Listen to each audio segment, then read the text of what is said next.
Hello అండి, welcome back to my channel and one more mini blog. ఈరోజు అయితే ఒక మంచి టేస్టీ రెసిపీతో మీ ముందుకు వచ్చేసాను. ఆకుకూరలను ఇష్టపడని వారు కూడా తింటారండి. అదేంటనుకుంటున్నారా? చిర్రాకు అండ్ ఎగ్ ఫ్రై. ఒక్కసారి ఇలా చేసి చూడండి, టేస్ట్ అయితే అద్దిరిపోతుంది. సో ప్రాసెస్ అయితే చూసేద్దాం. స్టవ్ ఆన్ చేసుకొని ప్యాన్ పెట్టుకుని 2 స్పూన్స్ ఆయిల్ వేసుకొని బాగా హీట్ అయిన తర్వాత ఆవాలు అండ్ సన్నగా కట్ చేసి పెట్టుకున్న ఆనియన్ వేసుకొని ఫ్రై చేసుకోవాలి. అందులోకి కరివేపాకు అండ్ సన్నగా కట్ చేసి పెట్టుకున్న పచ్చిమిర్చి వేసుకొని బాగా ఒక 5 మినిట్స్ పాటు కలుపుకున్నామనుకో పచ్చివాసన అయితే పోతుంది. తర్వాత ఇందులోకి కొంచెం పసుపు, కొంచెం కారం, కొంచెం ఉప్పు వేసుకొని బాగా ఫ్రై చేసుకోవాలి. ఒక 5 మినిట్స్ పాటు అయితే బాగా ఫ్రై చేసుకోవాలి. తర్వాత ఇందులోకి నేను 2 కట్టల చిర్రాకు అయితే తీసుకున్నానండి. దాన్ని బాగా కట్ చేసుకొని వాష్ చేసుకొని పక్కన పెట్టుకోవాలి.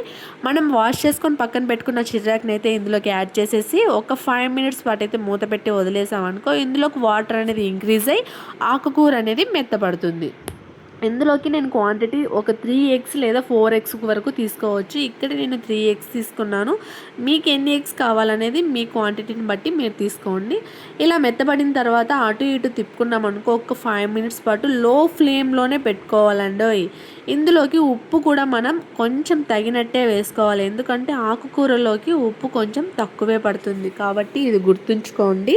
తర్వాత ఇక్కడ 3 ఎగ్స్ని అయితే పగలగొట్టి వేస్తున్నాను. అదే అండి, ఎగ్స్ తల కాదు, తల పగలగొట్టుకోవద్దండి.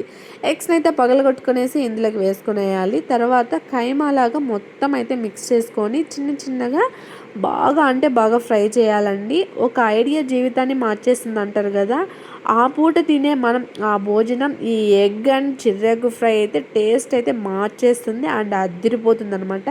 అంత టేస్ట్గా ఉంటుందన్నమాట. సర్లే కానీ ఇంతవరకు వీడియోని చేశారు, ఒక చిన్న లైక్ ఇచ్చేసేయండి అబ్బా.